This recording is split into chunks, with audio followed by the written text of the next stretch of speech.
ছোটবেলা থেকে একটাই স্বপ্ন ছিল, জীবনে যাতে এমন কাউরে পাই যারা দেখলে আমি আমার সব দুঃখ কষ্ট ভুলে যাবো। আলহামদুলিল্লাহ, তারপর আমার মোবাইলের সাথে দেখা হইলো। এখন আমার আর কারোর কথা মনেই পড়ে না।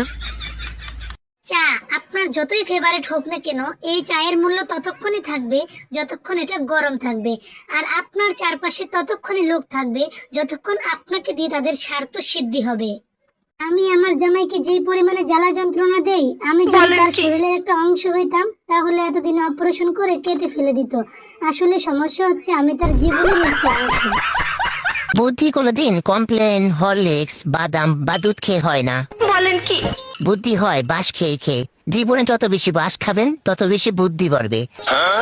আমার জীবনের সবচেয়ে বড় সমস্যা হচ্ছে আমাকে দেখতে বড়লোক লাগে। বলেন টাকা নাই বললে কেউ বিশ্বাস করে না। ওদেরকে কি করে বোঝাই আসলে আমি ফকিন্নি প্রোম্যাক্স। যারা ভিডিও মেক করে তারা হচ্ছে সবাই খারাপ, আর যারা ভিডিও দেখে তারা হচ্ছে আল্লাহর ওলি। তারা ইবাদত করতে করতে ক্লান্ত হয়ে গিয়ে তখন ফেসবুক, টিকটক, ইনস্টাগ্রামে ভিডিও দেখে আর মানুষ খারাপ খারাপ কমেন্ট করে। এরকম কাউরে এখন আর বুদ্ধি দেয় না, বুদ্ধি দেওয়া সাইডে দিছি। বলেন কি? জীবনে একজনের বুদ্ধি দিছিলাম, শুনছি সে নাকি এখন ভিক্ষা করে। সবাই বলে কি মেয়েদের অল্প হলেও ইনকাম থাকা উচিত, কারণ বিয়ের পর বাবার টাকার প্রতি বেশি একটা হক থাকে না।